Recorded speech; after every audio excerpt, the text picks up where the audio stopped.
Welcome to Let Me Fix This. Enjoy the video. You start by confirming prerequisites and then open settings. Sign in with the same Microsoft account used to set up BitLocker or device encryption. This is crucial. Once signed in, press Win+I or click Start Right Arrow Settings to open the main panel.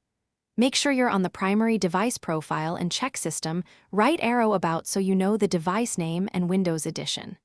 When done, you're ready to move into the recovery and BitLocker controls that store the actual recovery key. Now find the BitLocker controls that hold the recovery key. In Settings, navigate System, right arrow Storage, right arrow Advanced Storage Settings, right arrow Disk and Volumes, select the encrypted volume, and choose Properties or Manage BitLocker.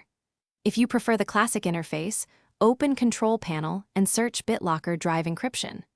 Once you click Manage BitLocker for the target drive, look for an option labeled Backup Your Recovery Key or View Recovery Keys. Make sure you pick the correct drive. Finish by retrieving and securely storing the recovery key. If Windows shows the key, copy it now, print it, or save the file to a secure location like an encrypted drive.